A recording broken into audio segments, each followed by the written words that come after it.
Myanmar, un pays plein de mystères, hors du temps.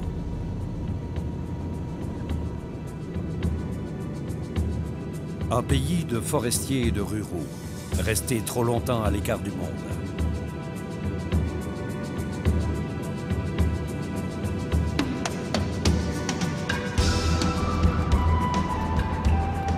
Pendant 50 ans, les militaires de ce pays ont asservi leur peuple et fait la guerre aux minorités ethniques qui rêvaient d'autonomie. Ils ont aussi, sans aucun scrupule et à leur seul avantage, exploité et pillé les richesses du pays. Aujourd'hui, le Myanmar s'ouvre petit à petit à la démocratie. De réforme en changement, de suspicion en fragile relation de confiance, le pays change lentement.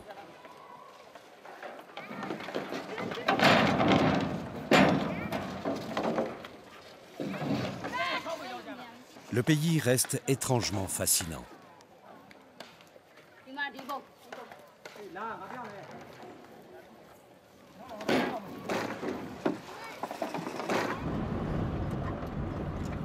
C'est ici que commence mon voyage, au cœur de la forêt tropicale. Des forêts qui s'étendent à perte de vue, recouvrant plus de la moitié du pays.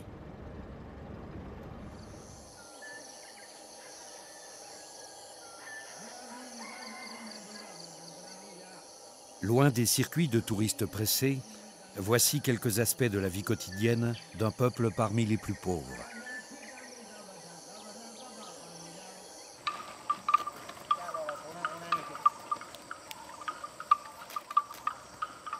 Le Myanmar, un pays de plus de 60 millions d'habitants, dont la moitié a moins de 25 ans.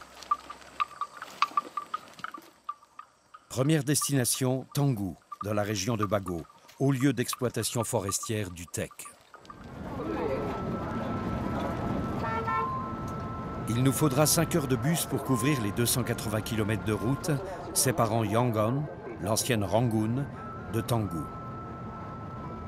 De nombreux miradors jalonnent cet axe important, témoin discret des combats entre l'armée gouvernementale et la guérilla Karen, une des plus importantes minorités ethniques du pays. Aujourd'hui, il règne un fragile cessez-le-feu. Arrivé au Myanmar Beauty Hotel, mon guide et le docteur Chan organisent en détail l'excursion du lendemain.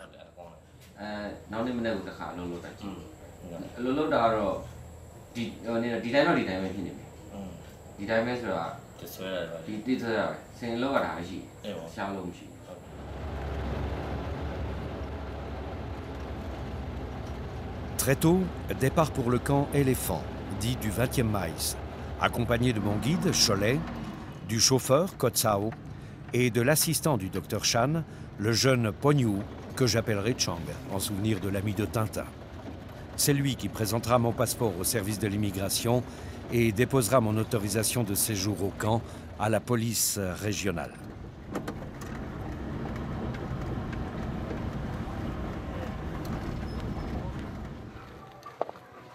Après 5 heures de route chaotique, nous arrivons au camp.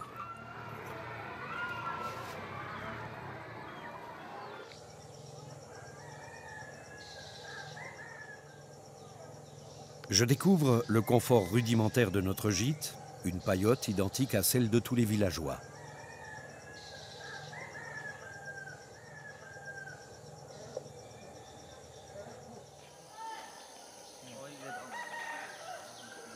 Affichant fièrement son t-shirt de l'hôtel, Chang, ce fils de paysan, va saluer quelques amis et part annoncer notre arrivée au chef du village.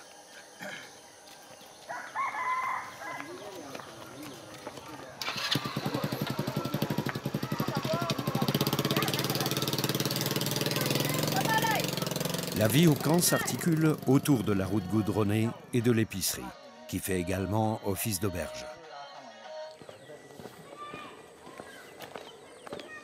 En fin d'après-midi, découverte du camp en compagnie de mes 2 anges gardiens. Ce serait mieux pour toi, frotter. Merci. L'accueil est souriant. Ming là-bas. Pour les cornacs, c'est l'heure de la détente. Ming là-bas.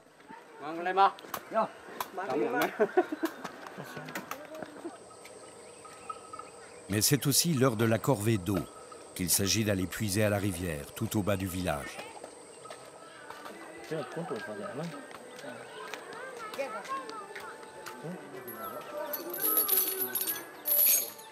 Pour cet éléphant et son cornac, la journée n'est cependant pas terminée. La vie d'un éléphant, ici propriété de l'entreprise forestière étatique MTI, est strictement codifiée.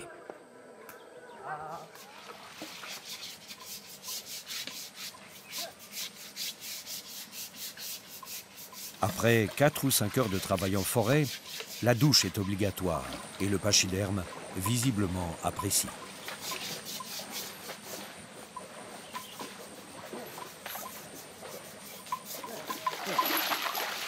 Ouais. 56 éléphants vivent ici. Une trentaine de camps de ce type sont répartis sur l'ensemble du territoire.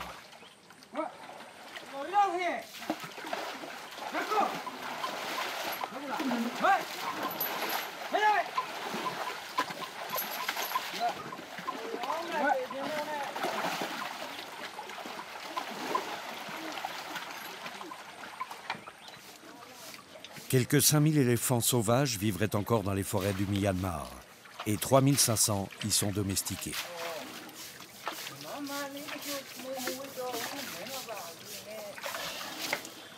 À quelques pas de là, en aval, une famille profite aussi de la rivière pour se rafraîchir.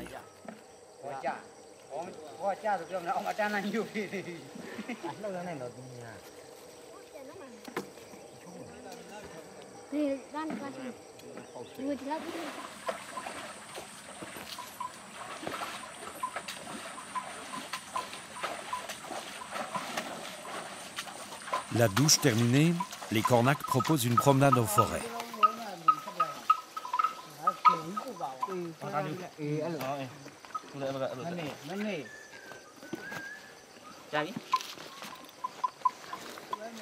Ok.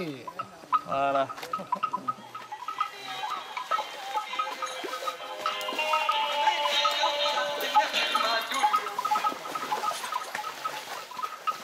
Nous longeons la rivière et la démonstration commence. Genou à terre, l'éléphant s'appuie sur sa trompe pour gravir la pente très raide.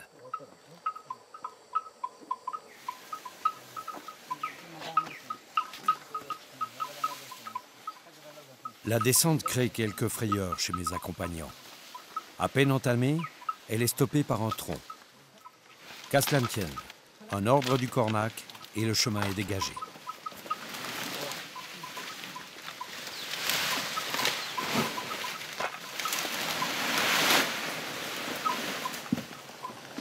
Cholet, comment ça va? C'est difficile. Les deux éléphants glissent de plus en plus lourdement. Est-ce que tu as peur? Cholet, est-ce que tu as peur? Oui. Regarde, merci pour nous, là. C'est vraiment très difficile. Comment il descend? Nó có tiền phun sạch và hồ quê mà đi. Nhà gì tiền lấy đam ấy nhá. Nhà gì tiền đó gì giờ là đam gì nè. Vô sinh cái đam Sao giờ tôi bà đây. Đấy. Thế chú lại tới cùng là ấy nhiều. Thì nè lao ra còn mà có đam như thế gì. Ha, tự nghĩ bảo. Thấy chưa? Đó vì nè chuyện là rồi chứ nó. Áp gì rồi nè gì à. Chú ba chú nào. Phải đâu nè nào qua lại rồi. Sinh nó biểu cho nó ai cho yêu thái tại vì ai chồng kia nó phải gặp chỉ là ta còn đam mê nguyên chỉ lấy gì à cả đâu cái nó chỉ là gạo ngoài rồi phần này phải chút ra chân này cái đó chẳng có gì đâu là cả béo này gì đâu thì bố phần nào cũng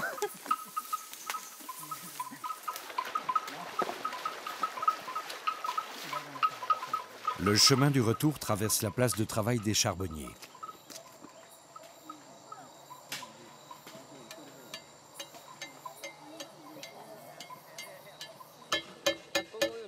Plusieurs familles s'activent à la fabrication du charbon de bois. Sous un soleil ardent de fin d'après-midi, les pots ruissellent. Une véritable fournaise.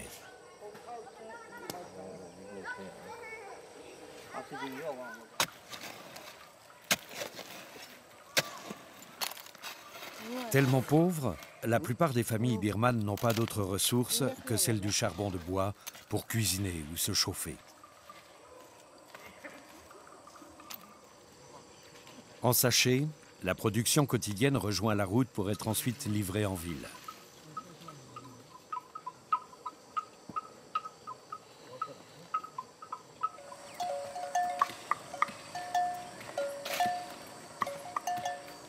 Il se fait tard. Une éléphante et son éléphanteau, âgé d'à peine 2 mois, rentrent au village.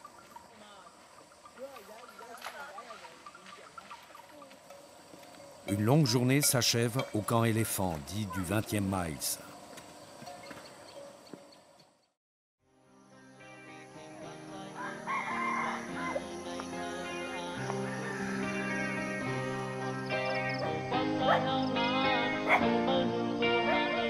Il est 6 heures du matin.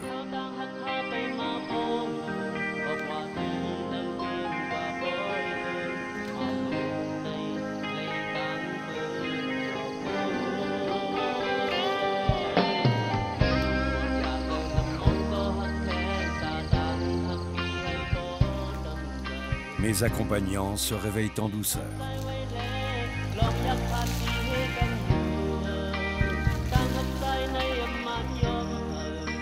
De jeunes travailleurs et travailleuses rejoignent leur lieu de travail.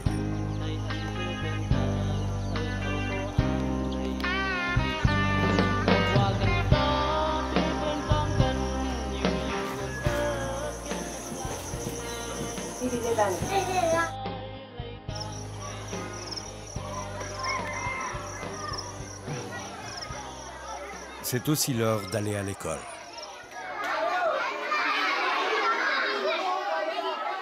Ici, pas de table de travail, seuls quelques bancs feront l'affaire. Sol en terre battue et classe ouverte à tous les vents. 2 enseignants se répartissent les 50 élèves du camp. L'État birman consacre 40% de son budget à son armée et moins de 2% à l'éducation des enfants.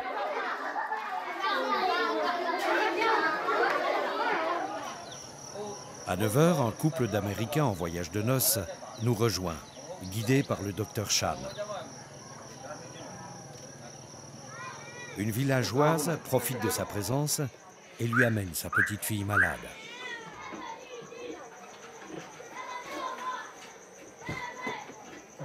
One, two, three. Another one. One, two, three.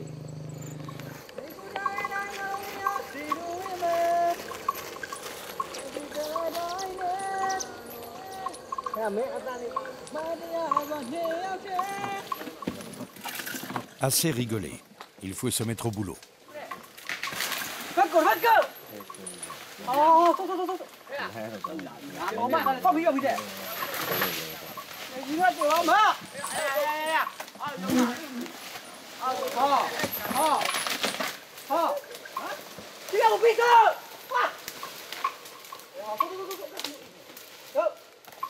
L'éléphant paraît docile. Parfois, pourtant, il se cabre et n'en fait qu'à sa tête.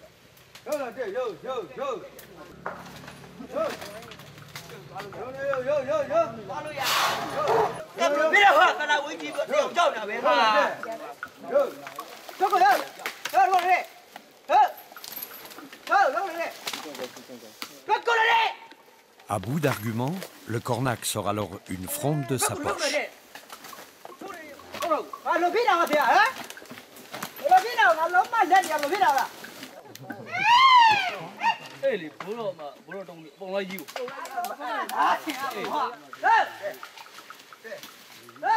Une certaine agitation s'empare du chantier.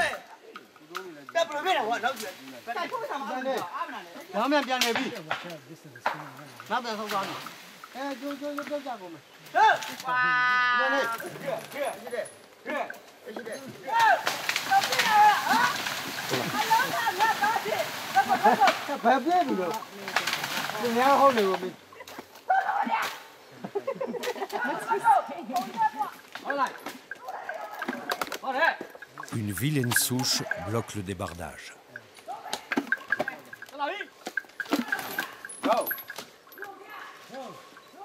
Chắc không thì. Back there, right? Right now? So you can go this way? Yeah. Well, changing the direction. C'est ainsi que des milliers et des milliers de tonnes de bois de teck sont extraites chaque année de la forêt tropicale, précipitant l'épuisement de l'une des plus grandes richesses naturelles du Myanmar.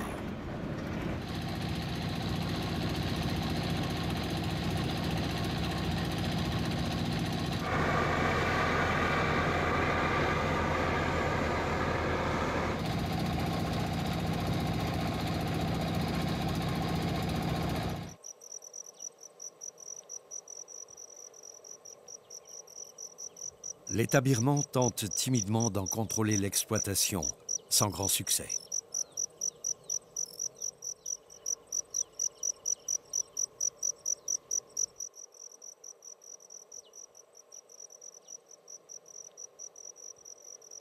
Et les arbres finissent par disparaître totalement, sous les effets conjugués de la surexploitation et de la pression démographique, mettant en danger un écosystème remarquable.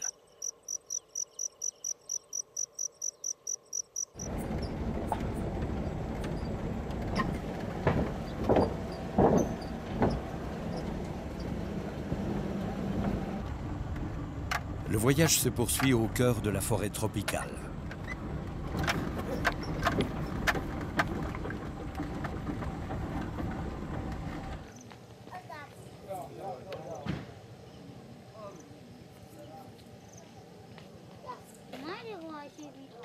En fin d'après-midi, nous atteignons un village regroupant des familles de l'ethnie Karen.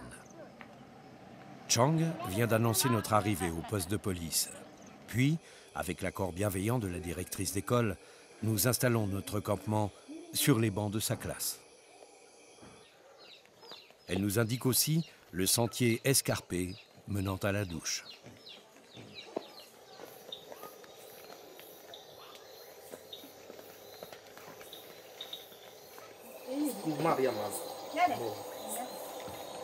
Première rencontre d'une femme Karen, la pipe à la bouche.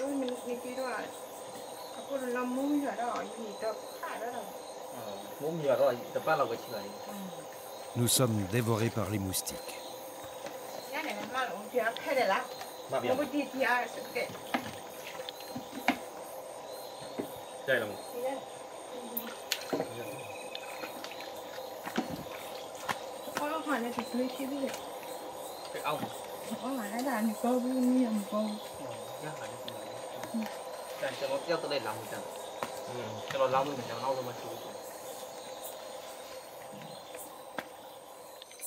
Très froid.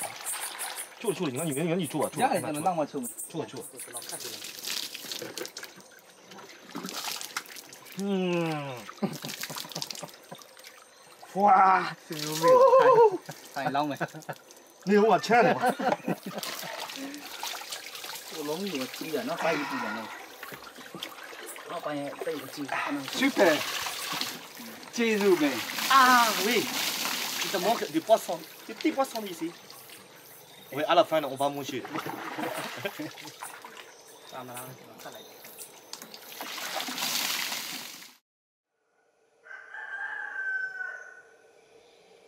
La nuit a été particulièrement bruyante. Au petit matin, Chang et moi n'en menons pas large.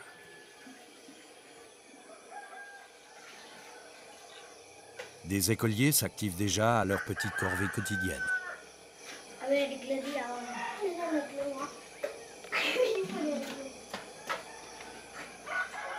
Le guide, Cholet et le chauffeur dorment encore profondément, après avoir fait la fête une bonne partie de la nuit en compagnie de l'instituteur. Avec Chang, je pars à la découverte de ce paisible village Karen.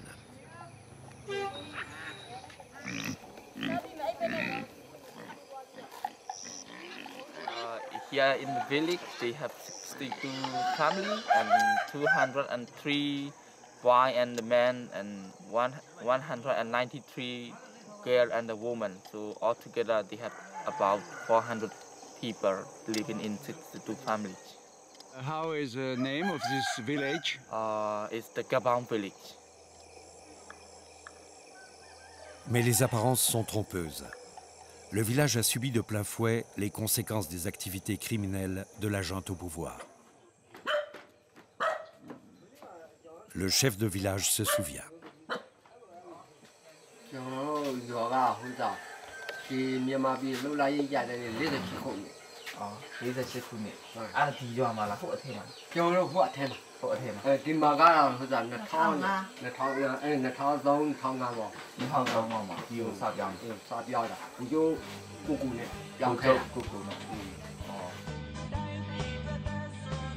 Ce haut gradé était alors à la tête du bureau des opérations spéciales pour la région de Bago. Aujourd'hui, le général Koko est ministre de l'Intérieur dans le gouvernement du président Thein Sein. Ces 20 dernières années, des milliers et des milliers d'hommes, de femmes et d'enfants ont dû quitter précipitamment leur village sur l'ordre des militaires ou pour échapper aux sévices, aux viols, voire à la mort. Tout ceci sous prétexte d'assurer leur sécurité hors des zones de combat, mais surtout afin de les empêcher de soutenir activement la guérilla. Ce fut le cas pour les villageois d'ici, qui subirent les effets de la grande offensive anti-guérilla menée dans la région par l'armée birmane à l'automne 2005.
Une histoire tourmentée, avec près d'un demi-million de personnes déplacées autoritairement, des personnes issues des minorités ethniques.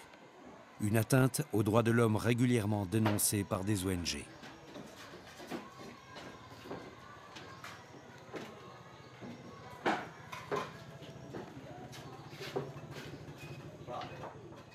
Ces femmes et ces hommes n'aspirent pourtant qu'à préserver leurs coutumes, parler leur langue et vivre leur foi bouddhiste ou chrétienne, comme ici, dans ce village au cœur de la forêt primaire.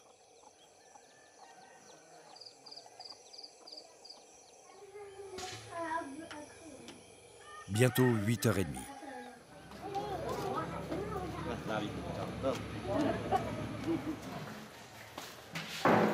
Cholet et Chang s'appliquent à remettre les tables en place, tandis que le jeune instituteur raconte sa mésaventure de la nuit. Alors qu'il regagnait gaiement le dortoir de l'école, une paroi de bois s'est effondrée sur des élèves, brusquement réveillés en plein sommeil. Il n'en revient toujours pas.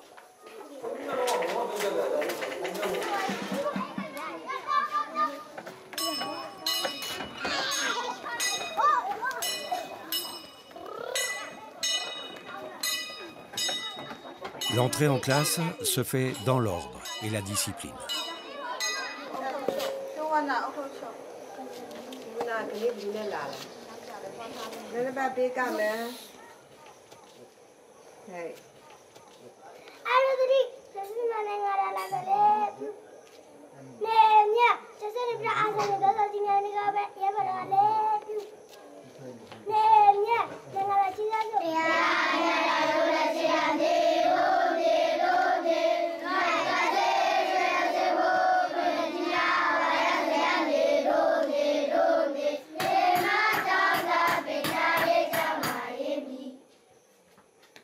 La scène ne manque pas de piquant, quand on sait que les Karen sont en rébellion constante contre le gouvernement central, dirigé par la majorité birmane depuis l'indépendance.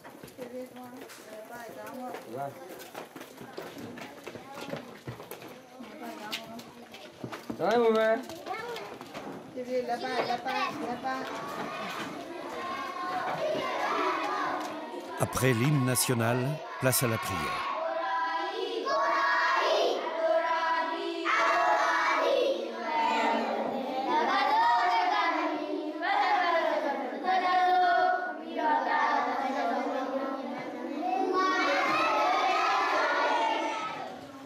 L'école primaire, en principe obligatoire, dure 4 ans, de 5 à 9 ans.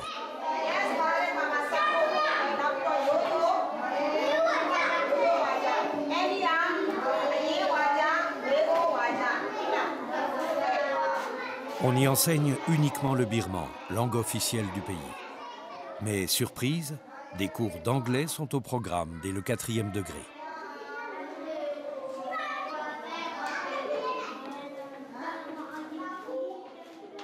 Et voici des enfants Karen bien encadrés.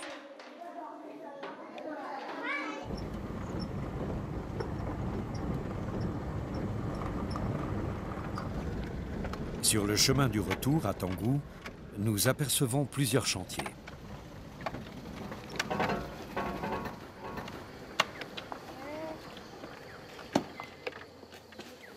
Au Myanmar, le travail est souvent contraint et forcé, sans solde.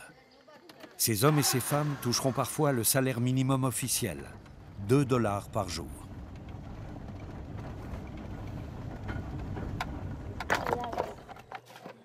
Sur cet autre chantier, l'exploitation d'enfants en âge de scolarité, ou plus simplement, en âge de jouer et de rire, est manifeste.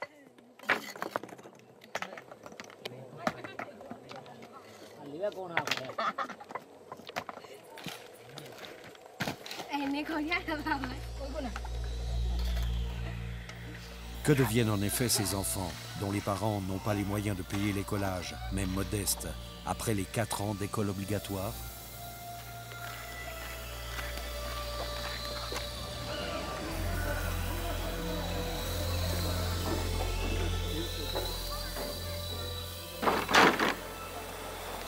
L'exploitation de ces enfants est régulièrement dénoncée par des organisations comme l'OIT, l'Organisation internationale du travail.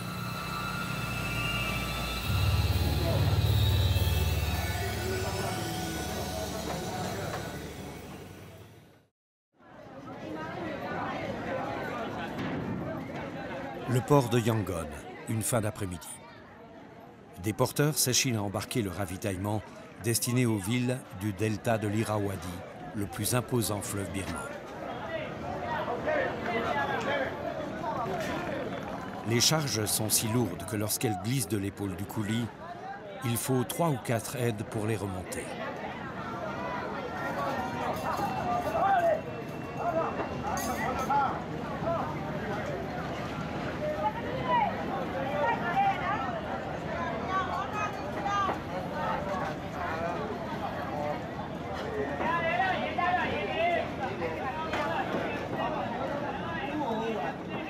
C'est sur ce bateau que je passerai la nuit en route vers Bogalay, l'une des principales villes du delta. But du voyage, la réserve naturelle de l'île Maimanha. Une cabine m'est réservée sur le pont supérieur. Le vieux rafio, tout rouillé et dépourvu de bouée de sauvetage, ne m'inspire guère confiance.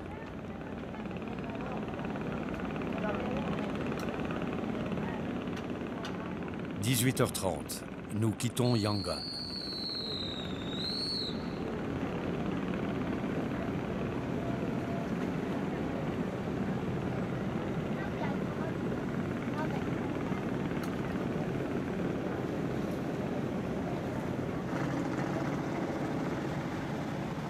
Par un canal créé du temps des Britanniques, puis par divers bras de l'Irrawaddy, nous pénétrons dans l'immensité du delta. «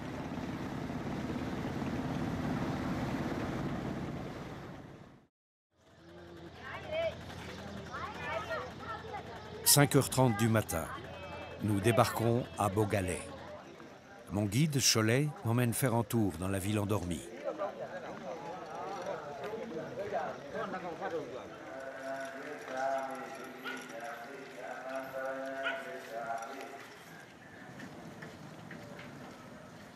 C'est l'heure des moines et ça se voit. Du plus grand au plus petit, ils s'en vont quémander l'aumône journalière.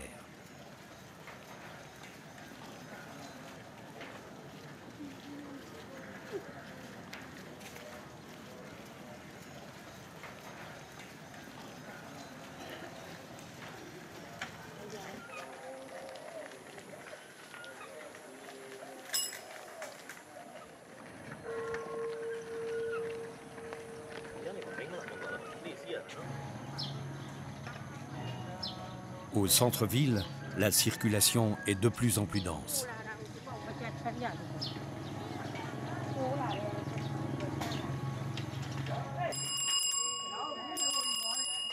Au marché, c'est déjà carrément la foule. Mes accompagnants profitent de la présence d'un marchand ambulant pour refaire leur réserve de bétel.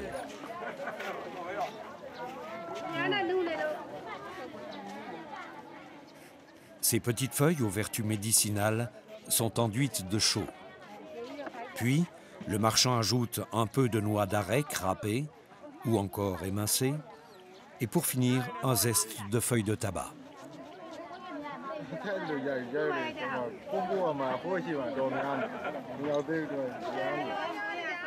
Le tout est une chic, une sorte de chewing-gum local aux effets stimulants, coupe-fin et légèrement grisant. Un must dans toute l'Asie du Sud-Est. Une fois ma signature apposée sur le grand registre de l'Office national des forêts, une pirogue rapide nous emmène dans le delta.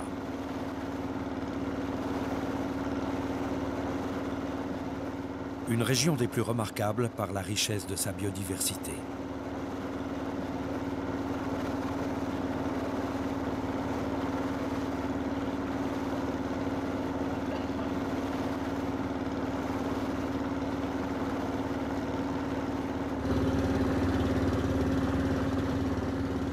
Après 2h30 d'un voyage assourdissant sur l'Irrawaddy, le chef de la réserve naturelle de l'île aux Belles Filles, l'île Mai Manha, nous accueille avec toute son équipe.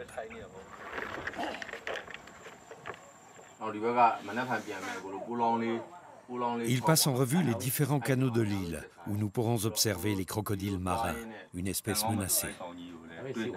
Si on a de la chance. Voilà.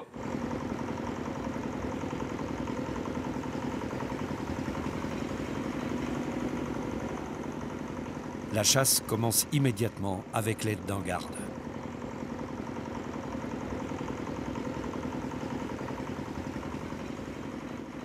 Cette mangrove, exceptionnelle à plus d'un titre, est elle aussi en danger d'extinction totale. Hormis cette unique réserve, sa superficie s'est rétrécie de moitié ces 30 dernières années.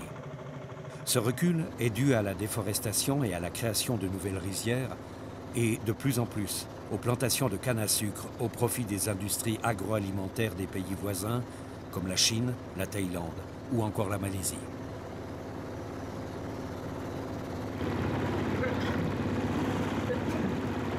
Après plusieurs heures de navigation, retour au gîte, bredouille. Le crocodile marin, gêné par les hautes eaux, n'a pas daigné montrer ses crocs.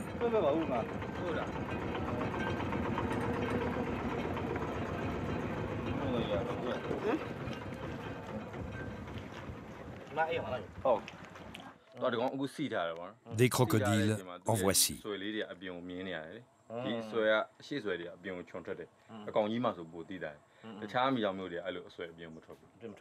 Les gardes ont mis la main sur une couvée qu'ils élèveront pendant 2 ans. Puis ces rejetons rejoindront la centaine d'individus recensés dans le bas delta. Une modeste colonie, elle aussi menacée d'extinction.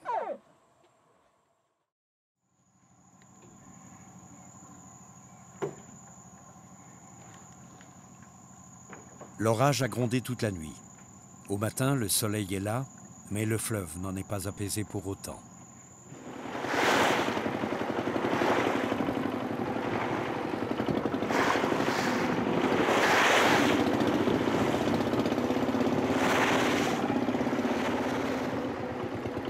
La traversée s'effectue sous haute surveillance. Abandonnant la chasse aux crocodiles, nous partons à la découverte d'un village du delta. Un village débordant de vie.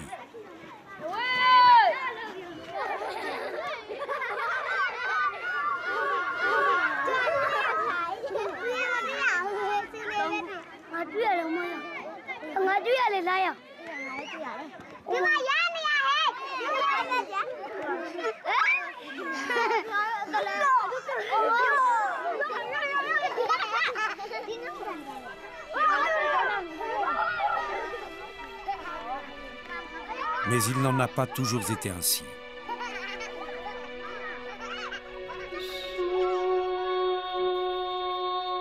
Au printemps 2008, le cyclone Nargis, d'une rare violence, y a semé la dévastation et la mort.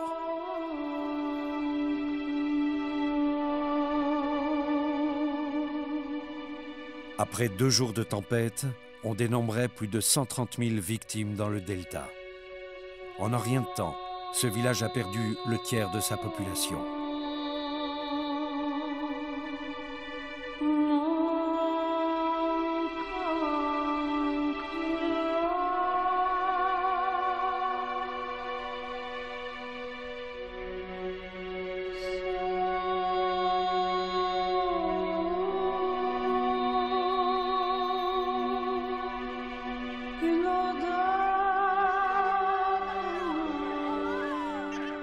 Peu à peu, la vie a repris ses droits.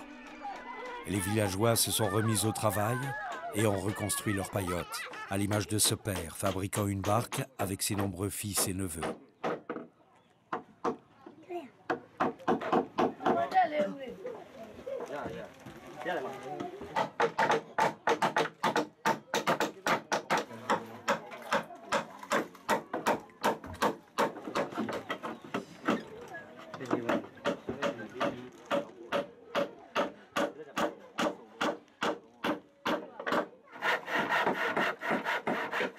Une famille de pêcheurs d'origine karen comme on en trouve des milliers dans le delta.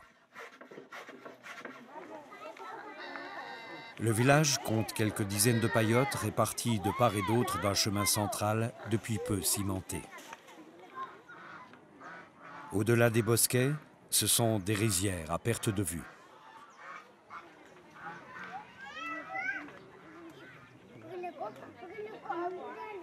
En cette fin de mousson, l'eau est omniprésente. Comme partout au Myanmar, la vie se déroule ici en parfaite harmonie avec les animaux domestiques.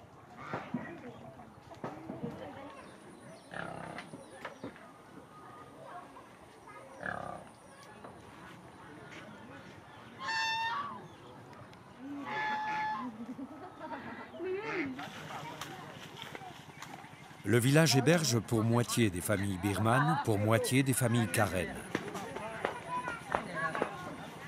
Les jeunes des 2 communautés se retrouvent volontiers pour une partie de foot-volley, très populaire dans le pays. Après la catastrophe de 2008, le village a bénéficié de l'aide d'églises évangéliques américaines, tandis que le Japon fournissait un grand nombre de jarres pour le stockage de l'eau de pluie, seule eau potable dans la région.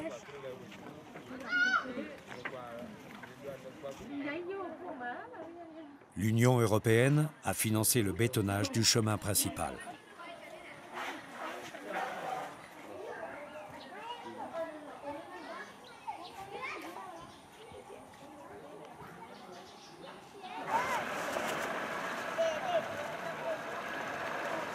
À l'heure où les pêcheurs sortent poser leurs filets, nous reprenons la direction de Bogalay.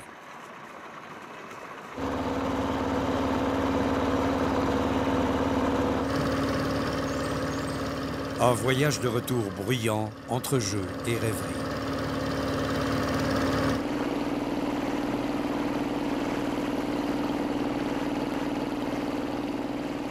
À l'approche de la ville, le pilote navigue prudemment entre les touffes d'herbe arrachées aux berges par les dernières pluies.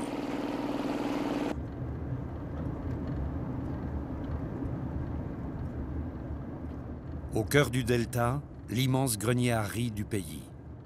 La route principale pour Yangon traverse plusieurs hameaux. C'est l'heure où les enfants quittent joyeusement l'école pour retrouver leur paillote.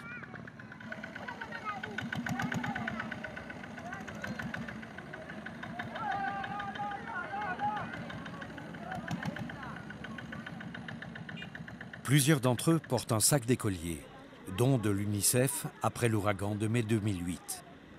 Une catastrophe que tout le monde ici tente d'oublier.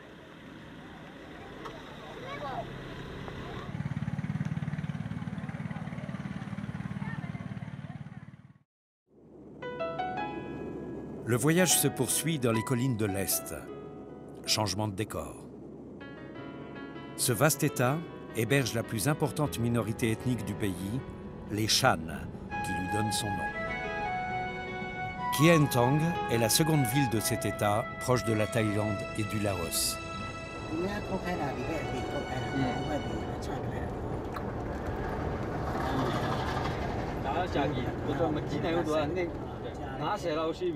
Changement de langue, changement d'équipe aussi. Un guide local et un chauffeur m'accompagnent dans la visite de villages situés dans les collines avoisinantes. C'est ici que vivent de petites communautés ethniques aux particularismes frappants. Didi, 26 ans, mon jeune guide, est issu de l'une d'elles, la minorité Hakka, d'origine tibéto-chinoise. Aucune route carrossable ne relie ces villages. Chaleur et humidité rendent l'escalade de ces collines particulièrement éprouvante, mais n'affectant rien les autochtones. Le premier village rencontré, Panlé, rassemble quelques dizaines de familles d'origine Han. On vit ici très modestement, en complète autarcie, au rythme de traditions animistes primitives.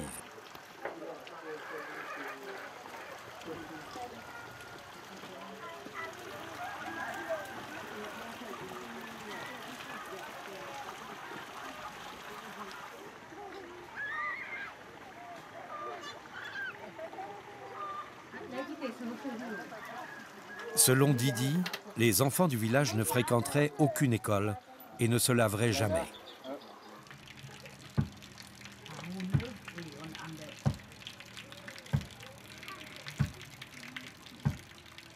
Quelques femmes portent encore le costume traditionnel finement brodé, que les plus jeunes ont abandonné depuis longtemps.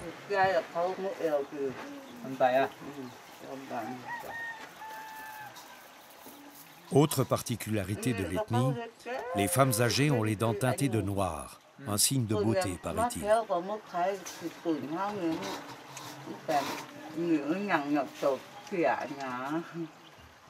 Nos rires et le partage d'une tasse de thé attirent les voisines.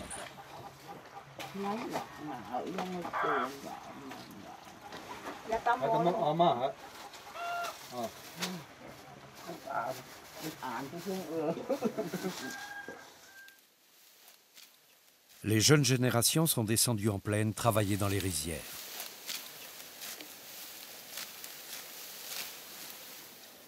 En principe, chaque famille cultive ici assez de riz pour faire le lien entre deux récoltes annuelles.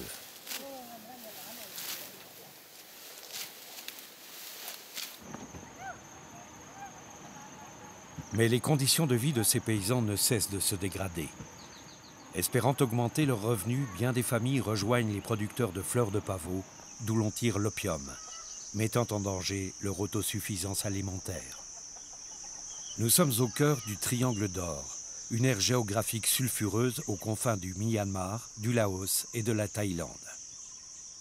Dans les forêts de cette région, des centaines de laboratoires clandestins produisent de l'héroïne et des méthamphétamines. Le Myanmar est devenu le deuxième plus grand producteur d'opium au monde, juste derrière l'Afghanistan. En 2013, il en a produit 870 tonnes.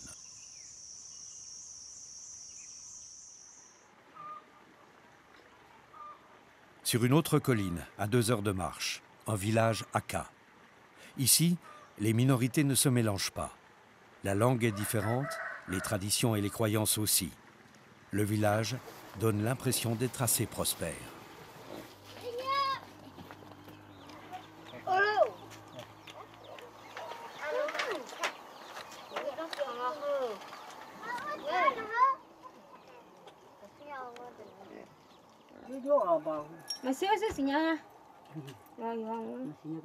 Les femmes Hakka se veulent élégantes et fabriquent leur parure avec beaucoup de soin.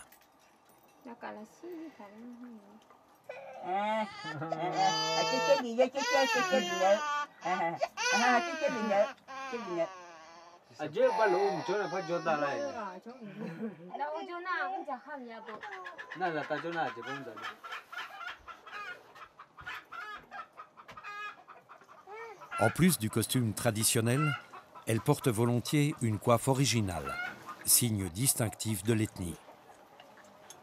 Les cultes des traditions et des esprits de la forêt font ici bon ménage avec le christianisme.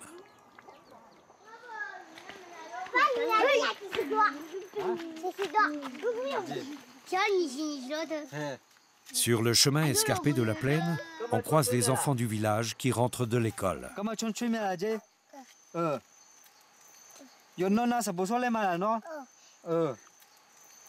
He go every day to the school. How old are you? No, me kokola je. Sunko 3 years. Alalo ole de thiati lolo ole de.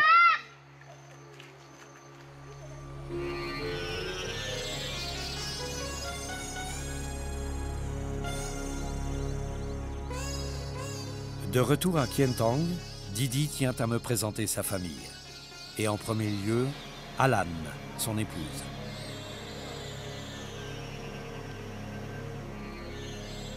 Elle vient juste d'ouvrir son salon de coiffure.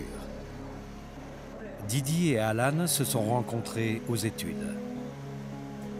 Ils m'emmènent alors dans la maison familiale, à la fois gare routière, restaurant et domicile du père et du jeune couple.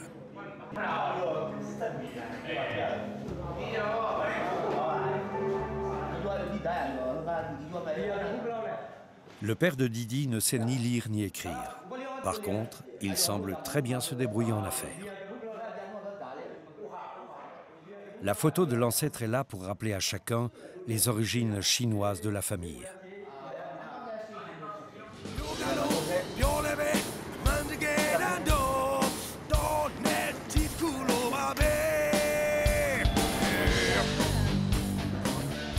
Le soir, Didi m'emmène en ville et tente de me faire apprécier une dose de bétel. Traditional Myanmar drinker.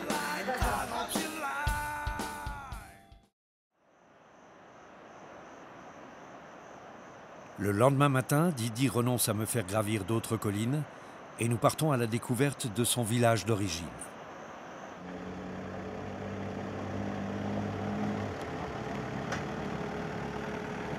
Les travaux d'élargissement de la route nous bloquent de longues minutes.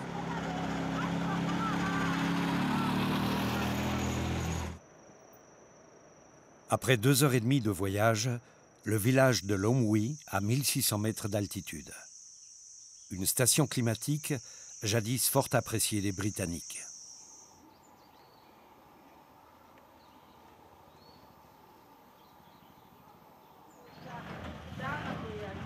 That I stay here about I'm 16 years old. Now I moved to Chantong and I study and I make my job.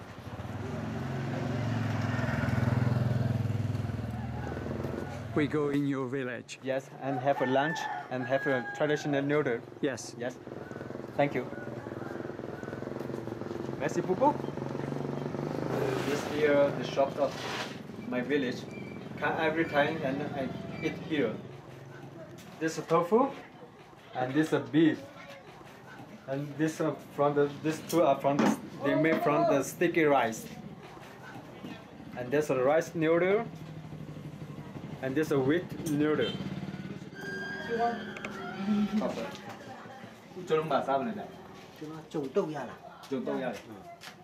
Chacun choisit sa soupe et pour une fois, le chauffeur accepte de manger avec nous.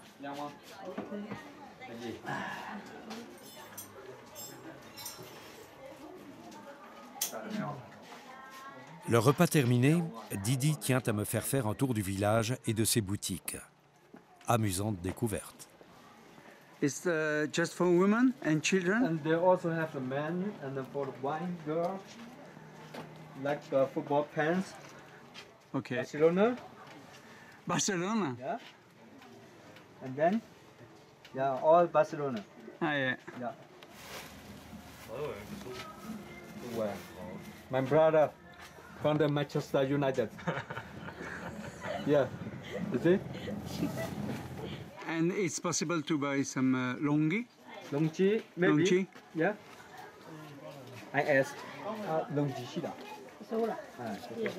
Yeah, they have Longji. How much is it? One for 3,000. You can try one? Yeah.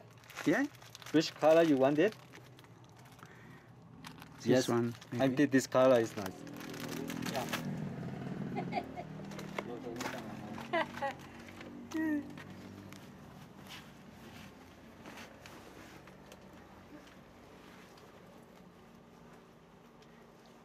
Just this. Okay. You put here. Just this. Yeah. It's for men. Yes, for men. And for women, it's For different. women, it's this kind. This kind. Okay. And put here. This is for the woman.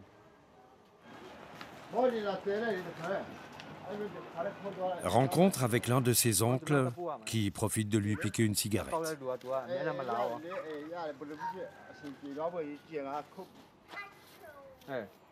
This is my home. I was born in this home. Yeah. Ah, nice. Family home. Family home. And Yes. now? But nobody lives now. La pluie s'est mise à tomber.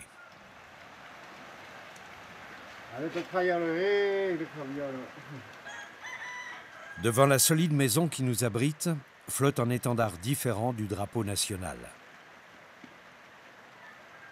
Now the president of Dancing Party. This flag is mean, yeah. For the another election, they have to how to say. They have to call the people for election who they need to win. So here is like the office. Au restaurant, j'avais remarqué le portrait de l'opposante Aung San Suu Kyi. Aujourd'hui, on semble moins craindre d'afficher ses opinions politiques. I like the lady. I will give to my how to say to the lady because of my future and the future of everybody in Myanmar and my country. So I like the lady. I like the democracy system. Poursuite de la visite dans le quartier des familles Aka. L'atmosphère y est détendue. Une vraie vie de village.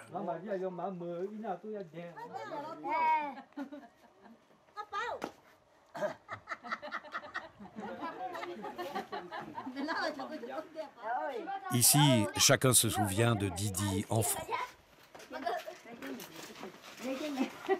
Didi, Yes. which language do you speak here? Aka. Aka? Yes. I can speak 7 languages. 7 language? Yes. Which language? And English, Thailand, Chinese, Burmese, Aka, Shan, and then Lahu. Un véritable polyglotte au pays des 135 minorités. Oh.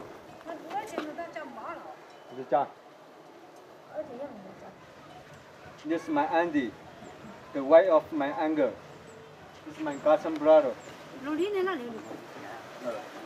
Lama. The home of my grandfather. My mother was born in this home. Yeah.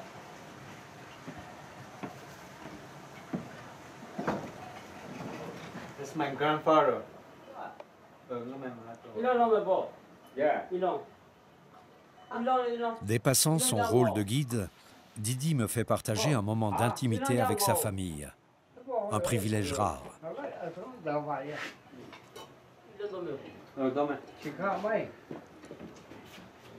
Have you had green tea? Yes, with pleasure. Mingalaba. Chicken. No, no, Après quelques minutes, l'épouse du cousin nous rejoint. Ils ont 21 ans tous les deux et sont parents de 2 petites filles. Ayala. Didi, your cousin has a job? Asia Jemua.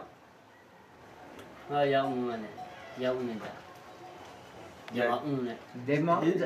just doing the right field because he just he say he just want to do the right field and the vegetable and look at the animal. He has buffalo. Yeah. 6 buffalo. Yeah.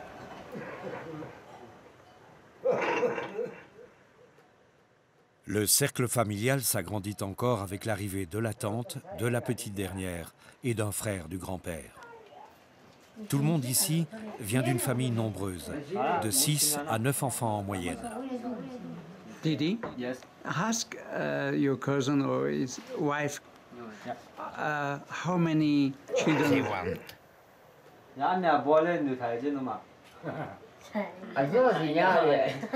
He don't know. Because they have no education, they don't know. Even I asked him how many children he want, but he say he don't know how many like this. Okay. I say, okay, you have 2. Okay, 1 more, 3. It's enough. It's very good for your children and looking very well for children.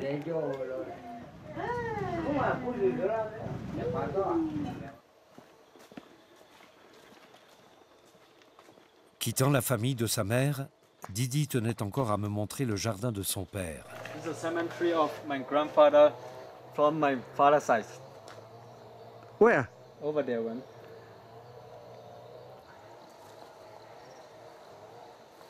Here are the whole coffee plant. Until that mountain to that mountain. Our family garden. Une plantation de quelques 10 000 caféiers. Il s'agit peut-être d'anciens champs de pavots, reconvertis avec un soutien financier international au nom de la lutte contre la production d'opium.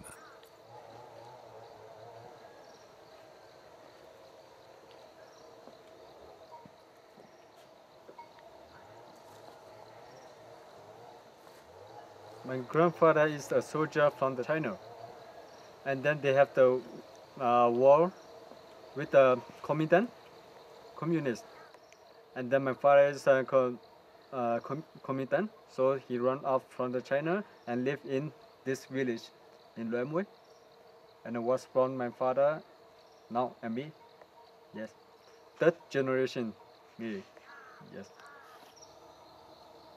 Une fois par année, toute la famille de Didi se réunit ici et se recueille sur la tombe du grand-père. It's mean good for their generation. Is the business good and something good, life good, and head feeling well like this. It's mean. Didi, Yes. are you Buddhist? No. Exactly, I don't have relation, but my parents, my father are Catholic and mother is Buddhist. I'm also the same like you. I'm not exactly not religious. Yes, the same as Yeah. I. Yeah.